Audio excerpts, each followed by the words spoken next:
वास्तविक अध्यक्षीय भाषण हे उभं राहून वगैरे काही उपचार पाळून असं व्हायला पाहिजे हे मला माहिती आहे. पण आजचा सोहळा इतका कौटुंबिक आहे, इतका अनौपचारिक आहे की मी उभं राहून भाषण वगैरे करायला लागलो तर तेवढाच एक उपचार काहीतरी चमत्कारिक वाटेल. म्हणून मी असं ठरवलं की 4 मित्रांच्या बरोबर बसल्यानंतर जसं आम्ही बोलू गोविंदाबद्दल तसंच मी आपल्याशी आज बोलणार आहे. गोविंदा पटोलेंचा उल्लेख गोविंदराव वगैरे करताना मला ते काही बरोबर वाटत नाही. त्याचं कारण गेली 40-50 वर्ष आमच्या लहानपणापासून आम्ही एकमेकांना ओळखतो आहोत. त्या वयामध्ये कधी पुढे आपल्याला कोणी पुरुषोत्तमराव म्हणेल किंवा गोविंदराव म्हणेल असं वाटलेलं नव्हतं. त्यामुळे त्यावेळेला जे वाटलं होतं ते आज तागायत तसंच एकमेकाबद्दल वाटतंय.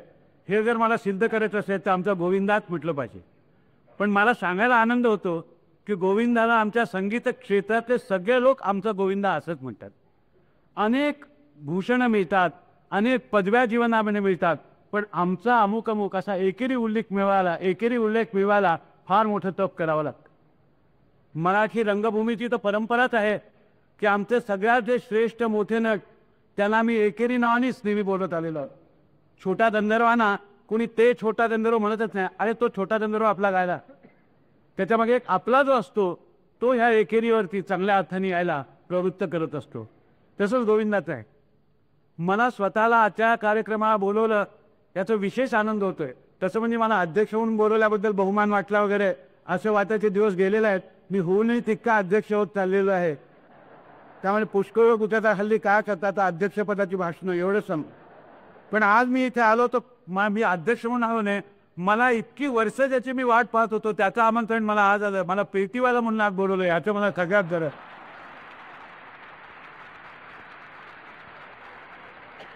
तुम्हाला काय सांगू. मी पेटी वाजवतोय लोकांना ठाऊकच आहे. अरे त्यात लोकांचं किती भाग्य हा भाग निरा. परंतु मला काय वाटत असेल याची कोणी कधी कल्पना केली आहे का. एका ग्रस्ताला मी माझी कॅसेट दाखवली पेटीची आणि ती ऐकल्यानंतर तो म्हणाला म्हणजे तुम्ही पेटी वाजवतो वाटतं. म्हणजे एखाद्या बाईने आपलं मूल दाखव, माझं बाबा बघा हा म्हणून किंवा माझी बेबी बघा म्हणून, आणि त्यांनी म्हणजे आपलं लग्न झालं वाटतं असं विचारण्यासारखं आहे. पण आज मला इथे बोलायला त्याबरोबर एक माझी गोची मात्र करून ठेवलेली आहे. तीही मला माहिती आहे. म्हणजे गोविंदाबरोबर जुगलबंदी असं केल्यामुळे मात्र मला धास्ती वाटायला लागलेली आहे. मी आत्तापर्यंत भीतीने पोटात गोळा येतो हे ऐकलेलं होतं, पण बोटात गोळा येतो हे मला आज लक्षात आलं.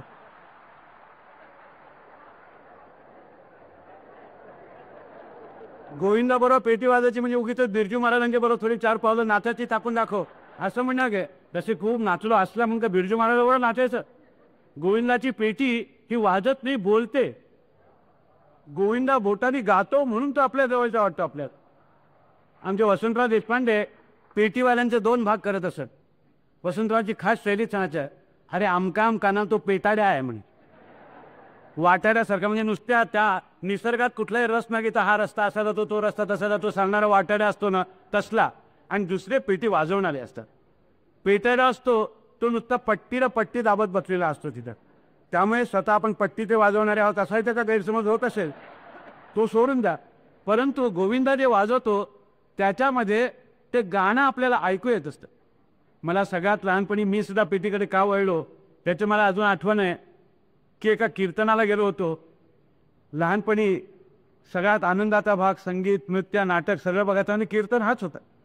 तर कीर्तनाला तिथे बसलं असताना कीर्तनकारांनी न धरी शस्त्र कधीनी असं काहीतरी म्हटलं. रथचक्र उद्धरू दे, आणि त्या पेटीवाल्यांनी पेटीत ते जे वाजवलं त्याच्यात मला रथचक्र उद्धरू दे ऐकायला लागतं. टाट असं नाही ऐकवलं.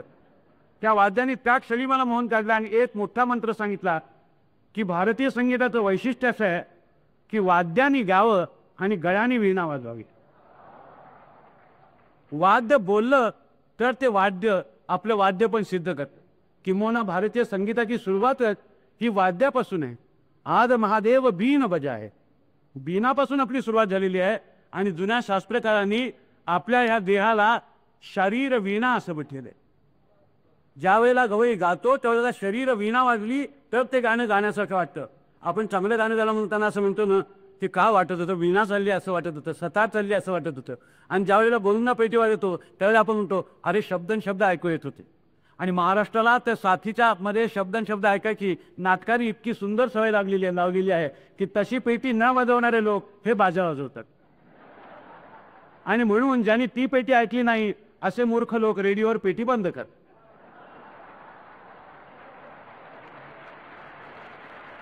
याचं कारण आहे त्यांनी पेटी ऐकली नाही, त्याला ते काय करणार, त्यांनी बाजीच ऐकले. आमच्या सुदैवाने आमच्या महाराष्ट्रामध्ये असा एक गोविंदराव झाला की त्यांनी अशा 50 गोविंदरावांना स्फूर्ती दिली की अरे हे वाद्य सुद्धा किती मोठं आहे ते पहा. आतापर्यंत कोपऱ्यात असलेलं वाद्य गोविंदरावांनी गवयाच्या बैठकीमध्ये मध्यावर आणून ठेवलं. गोविंदराव टिंब्यांनी, त्या गोविंदराव टिंब्यांची आठवणच नाही की जणू काय त्यांच्याकडे अनेक वर्ष त्याचं शिक्षण झालं असं वाटावं, असं वाजवणं आमच्या गोविंदाचं आहे. मला सांगायला अतिशय आनंद होतो की गोविंदा हा कुणाकडेही शिकला नाही, म्हणूनच तो इतकं चांगलं वाजव. कधी ते शिकलेले लोक पाहिले त्यांची आणि त्यांच्या गुरुची यापैकी कोणाची कीव अधिक करावी हे कळत नाही. मी आज गाणं आहे त्यांच्याबद्दल असं माझं म्हणणं नाही आहे, ते सगळे थोर लोक आहेत त्याच्याबद्दल मला काही बोलायचं नाही. परंतु न शिकल्याचं कारण काय की आमच्याकडे सगळ्यात जास्त शिक्षण कोणाचं झालं, एकलव्याचं झालं, ज्यांनी मनाने गुरु वारला. सगळ्यात मोठा शिष्य कोण आमचा, एकलव्य, की ज्याला गुरुचं नाव सुद्धा सांगता येत नव्हतं, गुरुची भेटही झाली नव्हती, पण मनाने त्यांनी एक गुरु वरला होता. त्यांनी मनाने गुरु वरला नव्हता, त्यांनी मनाने वरलं होतं ते धनुष्यबाण. धनुष्यबाण एकदा मनाने वरल्यानंतर त्या धनुष्यबाणाचं काय कार्य आहे, त्या धनुष्यबाणाची गोडी हे ताकद कशात आहे, हे सगळं त्याला उमलायला लागलं. गोविंदा वयाच्या 8व्या-9व्या वर्षी पेटी वाजवायला लागला. गुहागर सारख्या लहान गावामध्ये त्याला असं काय वाटलं, कुठला क्षण त्याच्या आयुष्यात आला मला सांगता येत नाही, पण जो आला त्या क्षणाने त्याचंच नव्हे तर महाराष्ट्रातल्या रसिकांचं भाग्य उदयाला आलं असं मी म्हणेन. एक उत्कृष्ट पेटी आपल्याला ऐकायला मिळाली. गुरुंदाच्या पेटीबद्दल मी काय सांगू, आज अनेक पेटीवाले इथे आलेले आहेत कुठ्या प्रेमाने. मग टिंब्यांनी हे वाद्य प्रतिष्ठेला नेऊन पोचवलं. ह्या वाद्यामध्ये ख्याल वाजवता येतो, ख्याल गायल्यासारखा वाटतो हे त्यांनी दाखवून दिलं. त्याच्यापूर्वी साथीचं एक वाद्य बाजूला टाकलेलं, अशा रीतीनेच ते होतं. गोविंदरावांनी त्या वाद्याला मोठेपणा दिला. असा मोठेपणा ज्याप्रमाणे सनईला बिस्मिल्लानी दिला. नाही तर सनई देवळाच्या कोपऱ्यात कुठे वाजायची, कुठून वाजते माहिती सुद्धा नसायचं. कोकिळा कुठून गाते ते दिसत नाही, ऐकू येतं. तसं सनईवाला कुठेतरी वाजवायचं आणि ते ऐकू यायचं. किंवा लग्नामध्ये सनईवाल्याने वाजवायचं आणि बरोबर 6 वाजता तर लग्न म्हटल्यानंतर ती तोंडात थनई घालून तयार राहायचं वगैरे, इतकी त्याची ड्रिल ही लोकांना माहिती होती. त्याच्याकडे शांत चित्ताने कोणी सनई ऐकत बसलाय असं काही बेस्ट आपल्या लग्नात दिसायचं नाही. चांगलं वाजवून सुद्धा ते उपेक्षित राहिले. त्या सनई या वाद्याला जशी प्रतिष्ठा, जसं स्थान किंवा त्याचं शक्ती कशामध्ये आहे हे बिस्मिल्लाने दाखवलं. त्याप्रमाणे गोविंदराव टिंब्यांनी महाराष्ट्रामध्ये पेटी म्हणजे काय आहे ते लोकांना दाखवून दिलं. याचा अर्थ त्यांच्या आधीचे लोक वाईट वाजवत होते, कमी होते असं नाही, परंतु एक ऐतिहासिक क्षण असतो की ज्या वेळेला ते कार्य कोणाच्या तरी हातून घडत असते. असं कार्य त्यांच्या हातून घडलं म्हणून त्यानं, नाहीतर पेटी हे साथीचं वाद्य. आणि अजूनही साथीदार या माणसाबद्दल जितक्या गौरवाने बोलायला पाहिजे असं काही बोललं जातच असं नाही. म्हणजे मुके आंधळे पांगळे आणि थोटे या दुर्बलांचे आजीमध्ये आंधळे जसे दुसऱ्या दर्जाचे अधिकारी, तसे गवई वाजवणारे तबलजी पेटीवाला याच्या पेटीवाला आम्ही दुय्यम दर्जाचे अधिकारी असंच होतं. याचे सुद्धा काही विचित्र अनुभव येतात. मला एक अत्यंत करुण असा अनुभव आलेला होता. आमच्या वसंताबरोबरच मी पेटीवाला म्हणून दौऱ्यावरती जात होतो. एकेकाळी नागपूर जवळच्या एका लहानशा गावात गेलो. तर नागपूरबद्दल मला काही बोलायचं नाही. गोखऱ्यांसारखी माणसं असताना मी कसं काही बोलणंच शक्य नाही. पण वस्तुस्थिती आहे, त्याच्या जवळच्या एका तालुक्याच्या गावाला आम्ही, वसंताचं गाणं होतं. वसंताचं गाणं होतं, तो माझ्या मागल्या गाडीने येणार होता, मी आधीच्या गाडीने गेलो. त्यांना पु ल देशपांडे येणार आहे तो ते सांगितलेलं होतं. त्यावेळेला माझा लेखक म्हणून दुर्लौकिक बराच वाढलेलाही होता. त्यामुळे पु ल देशपांडे येणार का असं सगळं त्यांच्या चेहऱ्यावर असायचं. मी त्या स्टेशनवर उतरलो. उतरलो, 5-6 माणसं पाहुण्यांना घ्यायला आलेली होती. आता सराईत डोळ्यांना संस्थेचा चिटणीस कोण असतो हे चटकन लक्षात येतं. प्लॅटफॉर्म तिकीट न करता शिरलेला मनुष्य जसा दिसावा तसा तो प्लॅटफॉर्मवर दिसत असतो आणि तो ओळखतो आपल्याला हा संस्थेचा चिटणीस. क्वचित प्रसंगी त्याच्याकडे एक गुरुवारी दत्तालाच घालायला योग्य अशा प्रकारचं हाराचं पुडकं असतं. त्याच्यामध्ये त्या हारापेक्षा कागद अधिक असतात. ते सोडवत ते सगळं मला पाठ झालेलं होतं. त्यामुळे त्यांना मी ताबडतोब ओळखलं. ओळखल्यानंतर ते पुढे आले आणि म्हणाले ते पु ल देशपांडे यायचे होते ना या गाडीला. तू ओळखलं, गडबड आहे. म्हटलं काही कल्पना नाही मग. म्हटलं मी वसंतरावांच्या बरोबर आले, आपण कोण? मी म्हटलं त्यांचा पेटीवाला. असं होय. म्हणजे माणसाच्या चेहऱ्यावर निराशा किती दिसू शकते याचा जर मला कोणी अभिनय करायला लावला तर तो आठवून मी परत करत असतो. आज असं होय, बाहेर यांना घेऊन जा. त्याप्रमाणे आम्हाला कोणतरी त्याच्यातला घेऊन गेला. मोठा बंगला होता जुन्या पद्धतीचा, त्याच्या ओसरीवरती इथे टाका म्हणालं तुमचं का असे. मी आपला तिथे उपेक्षित अवस्थेमध्ये दुसऱ्या गाडीने वसंतराव यांना म्हटलं, वसंतराव आले. त्यांनी त्याला पियला आला की नाही? तर नाही आले. मग आधीच्या गाडीने कोणी आलं नाही, तुमचं पेटीवाला आलाय. मग वसंतराव चला, त्याने ओळखलं मी काहीतरी या लोकांची तंगडी ओढलेली आहे. तो आला बरं राव देव. आणि मग तिथे आम्ही गेलो. तिथे पेटीचं आम्ही शेवटी गाणं सुरू व्हायच्या अगोदर जेव्हा फारच झालं, अजून पुला आली नाही, काय झालं, एखादा येणारा पाहुणा आला नाही. म्हटलं आता यानं जास्त झपाझप करायला लावणं काय अर्थ नाही. म्हटलं अहो माफ करा, तुमची हरकत नसेल तर मीच पु ल देशपांडे. तोही काय तर तितकंसं खरं वाटत नव्हतं. कारण पु ल देशपांडे पेटीची साथ करणं इतकं हलकं काम कसं करतील असंही का ना त्याला ते वाटलं असेल. कारण जरा ते रईस वगैरे असे लोक होते. बैठकीला आम्ही बसलो होतो, त्यामुळे रुजामी घातलेले मोठे छान असं वातावरण, दादरे बिंदरे सगळं होतं. असे सगळे लोक बसले होते आणि फक्त तिथे उणीव होती ती श्रोत्याची. वसंतरावांची पहिली 15-20 मिनिटं गेली, एकाही समेला दाद नाही, कुठे काही नाही. वसंतरावांचे तसे खंबीर होते. त्याला भाई आज रियाज करून घेऊया आपण. आणि रियाज करायला ठरवून घेतला त्याने. पण ते चालू असताना एक दरवाजातून असा आवाज येत होता, वा वा क्या बात आहे, बहुत अच्छे. मी तुम्हाला खरं सांगतो, पाण्याचा झरा दिसावा ताणलेला तसं तो वा वा वगैरे मला वाटायला लागला त्या. कारण बाकीचे म्हणजे असे एखाद्या फोटोग्राफरने असा फोटो घेतला असता तर शोकसभेचा ठराव ऐकताना असे खाली मथळा द्यायला काही हरकत नव्हती. असे ते बसलेले होते. काय करावं कळते. मी हैराण होतो. वसंतराव अजिबात हैराण होत नव्हतं. वा वा वगैरे सुरू झालं. तर कोपऱ्यात एक बिचारा म्हणून शांत बोलून बसला होता. आणि मी उठला, आप आइए यहाँ यहाँ आ गया मी म्हटलं आइए. म्हणून निरखून पाहिलं. ज्या टांगेवाल्याने मला आणलं होतं त्या बंगल्यात तो टांगेवाला होता. परमेश्वरांनी गाणं ऐकण्याचं बीज त्याच्या कानामध्ये ठेवलेलं होतं आणि ह्या लोकांना काहीही ठेवलेलं नव्हतं. निसर्ग असे चमत्कार किती करतो. शेवटी त्याला पुढे बसवलं आणि रात्रभर त्या एका माणसासाठी आम्ही गाजलो आणि वाजवलो. हा चमत्कार भारतीय संगीतातच होऊ शकतो. कधी तुम्हाला कुठे काय मिळेल हे सांगता येत नाही. गुहागर सारख्या गावी कोकणात इतर माणसं काय वस्तात इतर रीतीने होत असताना गोविंदा पेटी इतकी चांगली वाजवणारा कसा झाला ते कोणालाही सुटणं शक्य नाही. ही ओढ का लागते हे काहीही कोणालाही कळलेलं नाहीये. म्हणून मी नेहमी म्हणतो की गाण्याला नुसती ट्युशन असून चालत नाही, इंट्युशनला ट्युशन पाहिजे. परंतु आतला असे झरा मूळताची खऱ्या अर्थाशिवाय गाता येत नाही. गाण्याच्या पदव्या मिळतील, अलंकार अमुक तमुक ते सगळं होतंय, फक्त गवई होता येणार नाही असं मी चालणार. त्याला आतून ते मिळालं आणि ते आतून अंतःकरणात मिळालं म्हणून ते बोटाने निघालं. पेटीवाला हा बोटाने पेटी वाजवतो ही जी समजूत आहे ही अगदी चूक आहे. सगळं साहित्य हाताने निर्माण झालं असं म्हणण्यापैकी आहे. असं नाही निर्माण. पेटी ही मनानेच त्या आतच वाजत राहावी लागतं. आत नुसती वाजत पाहायला लागत नाही, आत गाणं असावं लागतं. आणि म्हणून मला नेहमी वाटतं की वाद्यकार हा वाद्यातून गात असणारा मनुष्य असतो. आज जर याच्या नटसुंदरी करुपोपा गाणं फुललेलं नसलं तर तो पेटी वाजवताना नुसते तटता तटता तटता एवढंच वाजेल त्याच्यात. हा गवई आहे, आतून गवई आहे, म्हणून त्याच्या बोटातून तो पेटीचे स्वर तुम्हाला गवळासारखे दाखवत असतो. ही त्याचं नोटस्थान. या पेटीवरती असंख्य अशा प्रकारचे आरोप केले गेलेले आहेत. हे अपूर्ण वाद्य आहे वगैरे. अपूर्ण आहे. या जगामध्ये पूर्ण असं काहीच नाही आहे तसं बघायला गेलं तर. तशी सगळीच वाद्य आपापल्या परीने अपूर्णच आहेत. असं एकही वाद्य नाही की ज्याच्यामध्ये सगळी अंग आमच्या भारतीय संगीताची अगदी तंतोतंत जशी हवी तशी येतात. परंतु स्वरवाद्यामधून व्यंजन वाजतंय असं दाखवणं ही त्या कलावंताची किमया असते. आम्हाला मी मगाशी सांगितलं त्याचा अनुभव आहे. मला आता ही गाणं ऐकताना एकदम आठवलं की आम्ही बालगंधर्वांचे नाटकं बघायला जात होतो. आमच्या दोघांचं तसं बघायला गेलं तर घराणं एकच आहे की एकलव्यासारखे आम्ही बालगंधर्व घराण्याचे दोघे जण शागिर्द आहोत. हा मोठा शागिर्द आहे, मी त्या अत्यंत छोटा आणि नालायक शागिर्द ते सोडून द्या. परंतु एकाच गुरुला आम्ही स्मरून पाजळायला बसत असतो.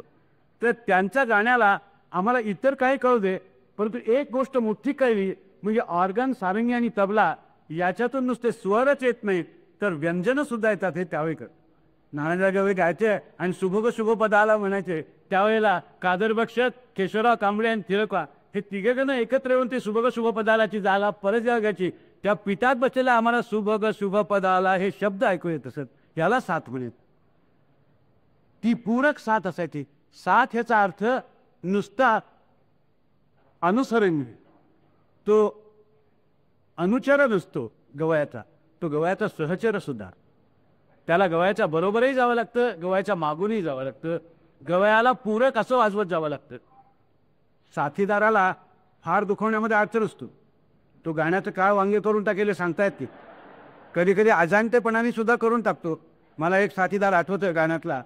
अशा वेळी सांभाळकी गोष्ट मला कळत नाही, परंतु सांगतो आता. एका गाण्याला गेलो होतो कारण या दुःखद आठवणी, आणि बिचारा गायक पगलागन जे गात मारतो. आता त्या पेटीला तरीशी काय झालं तर कळतो. तो बिचारा पगलागन दे अशी निषादाची सुंदर सम दाखवत होता आणि पेटीला दे ता कोण तू सांगू सर्जात होता. आम्हाला शेवटी अस्वस्थ व्हायला लागलं, बुधमरायला लागलं. तो निषाद दाखवतो ना ता असं सारखं दाखवायला. शेवटी केशवराव भोळे मैफिलीवर बसले होते. ते असे तुळत तुळत त्याच्यापर्यंत गेले. त्याचं बोट धरलं. निषादाची पट्टी ही म्हणाले, ही दाबा आहे. मगासपासून ऐकतो, डोक्याला त्रास झालेला आहे.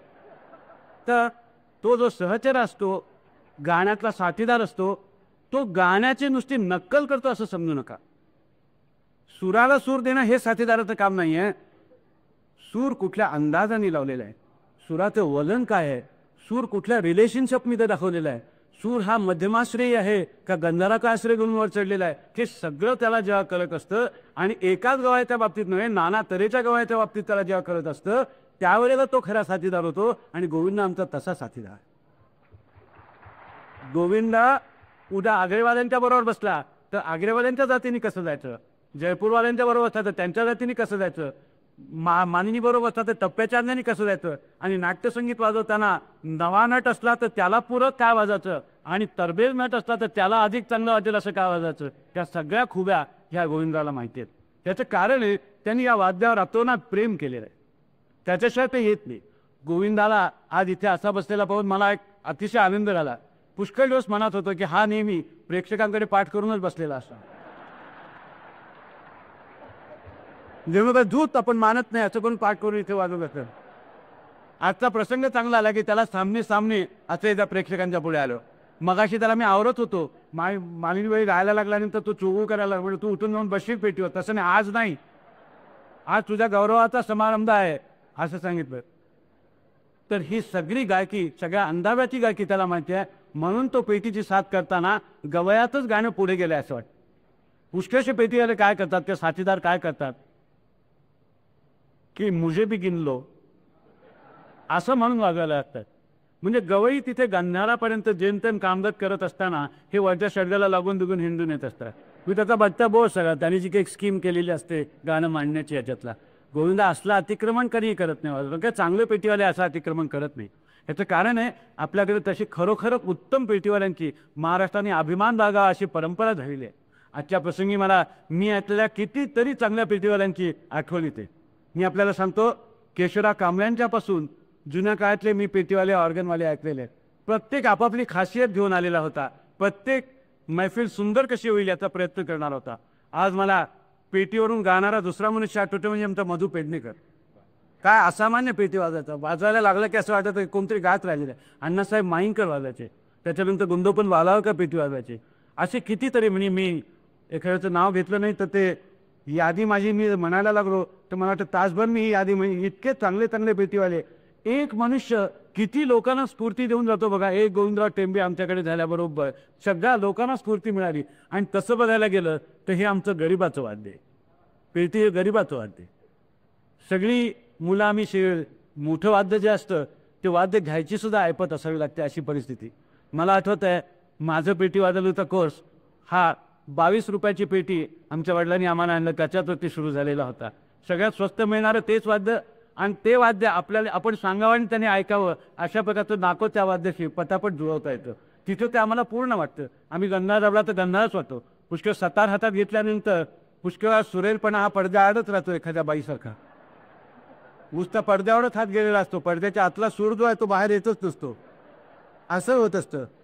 किंवा गज चालू असताना तो सूरसुद्धा गजभर कुठेतरी लांब राहिलेला आणि सारंगी चालू. पूर्ण आणि अपूर्ण याला काय अर्थ आहे मला कळत नाही. माझ्या हातात सारंगी दिली तर सारंगी तर बेकार वाद्य नाही असंच सगळं यानं म्हणाला ना. मी तरी वाजवलेलीच नाही. वाजवतो कोण याला मत आहे. चांगल्यातला चांगला सुरात लागलेला तबला सुद्धा बेताल वाजवेल ना मनुष्य, त्याला काय कठीण नाही आहे. तबलजी म्हणवणारे सुद्धा बेताल वाजवतात पुष्ट वेळेला, इतरांची कशाला गोष्ट. तर सुरेल वाद्य वाजवायला तो कान असला की वाद्य असला तर ज्याच्यात अपूर्णता आहे ते वाद्य सुद्धा पुरवतं. पेटीबद्दल काही ना काहीतरी असे गैरसमज होते, तो बाजात आहे, ते भिकारत आहे, असे पुष्कळ लोक ते सिद्ध करायला नाही, पण त्याच्यामध्ये ते अमुक निघतात अमुक निघतात. मी म्हणतो तुम्ही कशाला सांगता. संगीतामध्ये एक आहे, चर्चेने सिद्ध करण्यासारखी संगीत ही गोष्टच नाही. पुरतदान महापुण्य, जो कंठ करकवत आहे, जो गाऊन दाखवतो, जो वाजवून दाखवतो.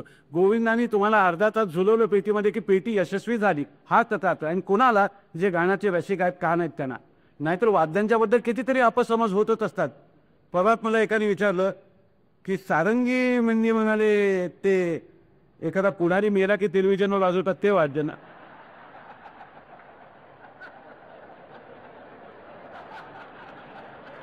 काय त्या सारंगीची अवस्था मला सांग.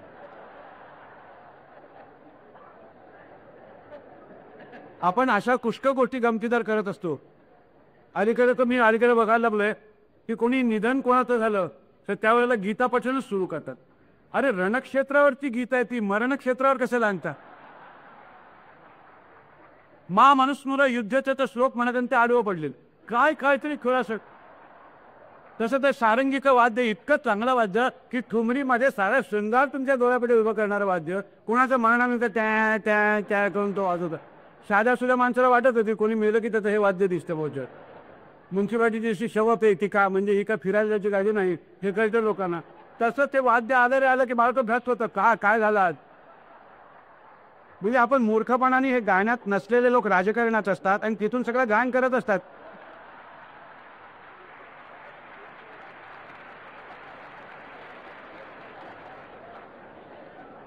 अशा वेळेला गाण्याच्या दुनियेतली माणसं एकत्र जमली म्हणजे आपली माणसं आपल्याला भेटली असंच वाटत असतं.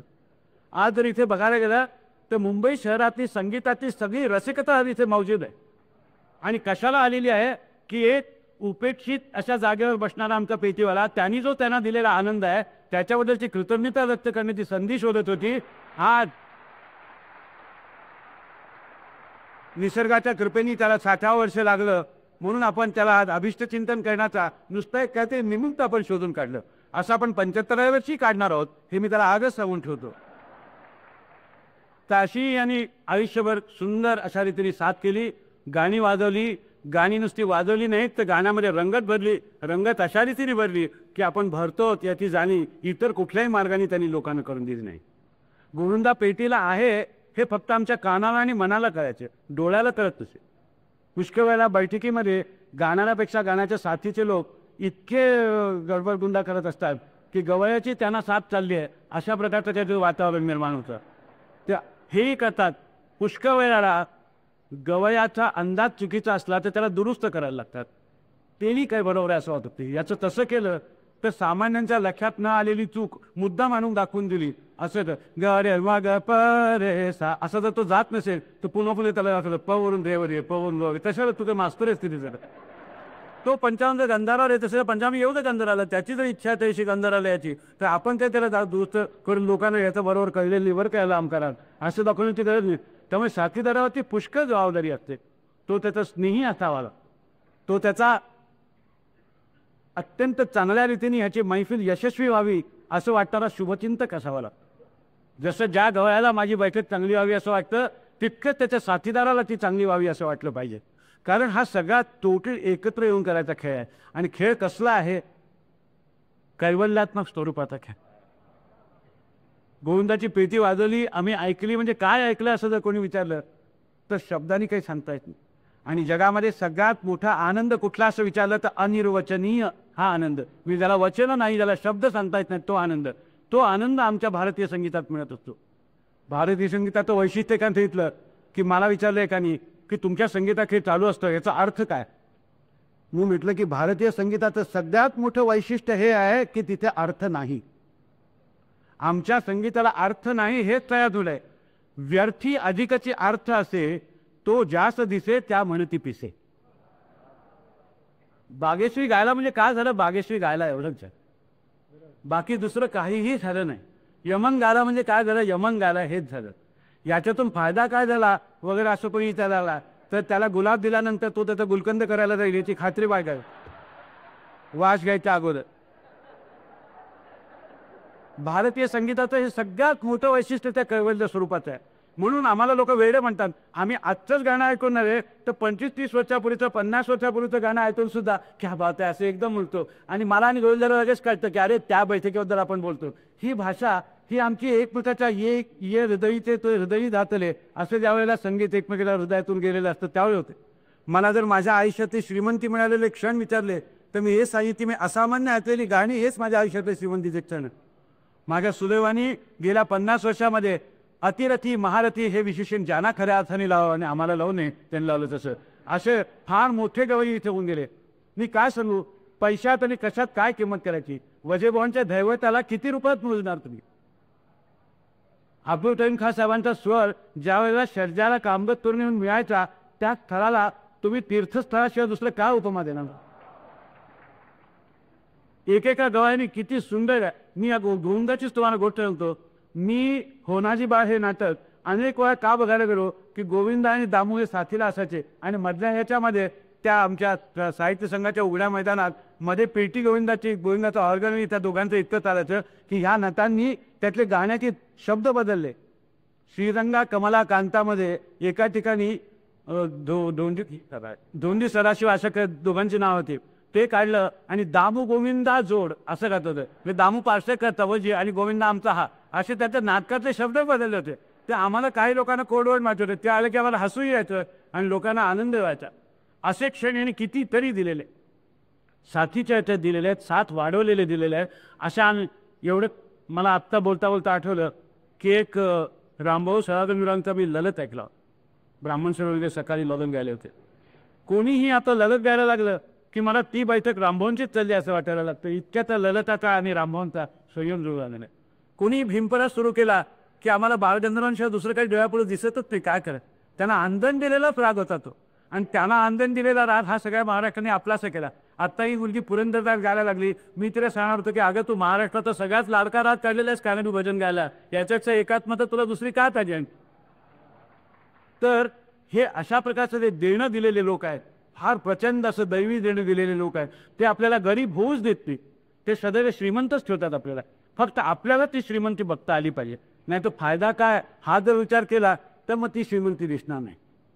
एक चीनीमध्ये गोष्ट आहे की तुम्हाला 2 पैसे मिळाले तर एका पैशाचं तुम्ही धान्य आणा आणि एका पैशाचं फूल आणा. धान्य तुम्हाला जगविल आणि फूल तुम्हाला का जगायचं याचं कारण देईल. गोविंदाने तुमच्या आमच्यासारख्या लोकांना का जगायचं याचं कारण दिलं. मालिनीबाईंनी दिलं, माणिक वर्मांनी दिलं. म्हणून आम्ही तर त्यांचे कृतज्ञ राहिलेलो आहोत. म्हणून आम्ही शोधत असतो की यांचा गौरव करायची संधी कुठे शोधायची. खरं म्हटलं म्हणजे तेच आमचा गाऊन आमच्या कानांचा आणि आमच्या मनाचा गौरव सतत करत असतात. ते आम्हाला असं भासवत असतात की तुम्ही आहात म्हणून आम्ही गातोय. हे खरं नसतं. मी तुम्हाला सांगतो आपण उगीच खोटे स्वतःबद्दल समजून घेण्याचे कारण नाही आहे. आपण त्यांच्याबद्दल उलट ऋणी राहायला पाहिजे की इतकी श्रीमंती मंदिर देतात. 1 पैशाचं धान्य आणण्याचं जे काम आहे त्याच्यासाठी गोविंदांनी आयुष्यभर एका विसंवादी वातावरणात नोकरी केली पोलीस खात्यात. गोविंदाला आधी त्या पोलीस खात्याच्या कचेरीत आत घेतला कसा एवढ्याशा माणसाला येथूनच मला शंका आहे. परंतु कदाचित त्यावेळेला एखादा पोलीसचा माणूस पेटीचा प्रेमी वगैरे असला पाहिजे. कारण माझा त्याच जोरावरती ज्या इमारतीमध्ये गोविंदा नोकरीला होता त्याच पोलीस हेडक्वार्टरमध्ये पु ल देशपांडेंची सुद्धा सेवा घडलेली आहे. तिथे मीही कारकून होतो 3 महिने. पण 3 महिन्याच्या वरती मला टिकाव धरता आला नाही. गोविंदाने 33 वर्ष तिथे टिकाव धरला आणि पोलीस खात्यामध्ये राहून सुद्धा सुरांचं प्रेम या माणसाचं एवढं टिकून राहिलं. त्या ती आपलं महाराष्ट्राचं पोलीस खातं सुद्धा किती रंगलेलं रसिक असलं पाहिजे हे तेव्हा. महाराष्ट्राच्या पोलीस खात्याचं कौतुक करायला पाहिजे की एका गाणाऱ्याचं गाणं महाराष्ट्रातल्या पोलिसांनी पायाखाली तुडवलं नाही. तिथे त्यांनी नोकरी केली. ती नोकरी ते जे कीप द पॉट बॉइलिंग मिळतात ज्याला चूल दरदत्ती ठेवण्यासाठी जी नोकरी लागत असते ती केली आणि ती चूल दरदत्ती गुरुवीरांच्या पत्नीने केली. आज सगळ्या गोविंदाचा सत्कार चालू असताना त्या मनात म्हणत असतील तुम्हाला वाटतं एवढा मनुष्य नाही आहे, जराशी भाकरी करपली काय आगा डोक्यावरती घेतात सगळं, पण असं त्यांच्या मनात विचार येतच असले पाहिजेत. त्या काही सांगणार नाही आहेत, परंतु हे मी एवढ्यासाठी मात्र सांगू नयेत बरं का. ते चालू असताना त्यांची संगीत साधनात आहे. आम्हाला गोविंद आणखी अनेक वर्ष असे उत्तम प्रकृतीमध्ये मानसिक उत्तम अवस्थेमध्ये कशाला हवेत, आमच्या स्वार्थासाठी हवेत. आम्हाला चांगली गाणी ऐकायची आहेत आणि चांगलं गाणं उजव्या उजव्याला गोंधळ असल्याशिवाय डावला गोंधळ असल्याशिवाय आम्हाला ऐकायलाच मिळत नाही, अशी आमच्या मनाची धारणा त्यांनीच करून दिलेली आहे. त्या अपराधाबद्दल तरी त्यांना उत्तम अशा प्रकारचं आयुरारोग्य लाभलं पाहिजे. आज 60व्या वर्षी मी त्यांच्यापेक्षा 1 वर्षांनी वडील आहे. ते 60 असेल तर तो 60 असेल तर मी 67 आहे. त्यामुळे त्या अधिकाराने मी गोविंदाला आशीर्वाद देतो. आपल्या सर्वांच्या तर्फे आपल्या सर्वांच्या मनात जो आशीर्वाद आहे तो देतो की अशाच प्रकारची सुरांची सृष्टी निर्माण करण्यासाठी त्याला उत्तम आयुरारोग्य मिळावं, मानसिक स्वास्थ्य मिळावं आणि तुमच्यासारखा रसिक हा सदैव त्याच्या पाठीशी असावा, म्हणजे तो अतिशय उत्तम वाजेल हे तुम्हाला खात्री आहे. तर असा योग येवो आणि आजचा हा योग आलेला आहे. या योगामध्ये त्यांनी माझी एक पंचायत करून ठेवली. मी मगाशी सांगितली की पेटीची जुगलबंदी असा शब्द वापरलाय. कुठली जुगलबंदी? गोविंदाने एका दिवसात जेवढं वाजवलं तेवढं मी वर्षावर्षात कधी वाजवलेलं नाही आहे. मी आज असं ठरवलं आहे की गोविंदा लोकांची साथ करतो, आज मी गोविंदाची साथ करणार आहे असं मी ठरवलेलं आहे. तर हा आयोजन ज्या त्याच्या मित्रांनी केलं त्या सगळ्यांचं सुद्धा मला एक गाण्याचा प्रेमी मनुष्य म्हणून मनापासून आभार मानले पाहिजेत. असलं आयोजन करणे सोपं नाही. बसायची गैरव्यवस्था होणं हे अगदी बरोबर आहे, कारण आयोजन करणाऱ्यामध्ये गाण्या वाजवण्यातले लोक आहेत, त्यांना मात्रांचा वगैरे हिशोब बरोबर जमतो, पण अशी व्यवस्था कितपत जमते याची मला खात्री आहे.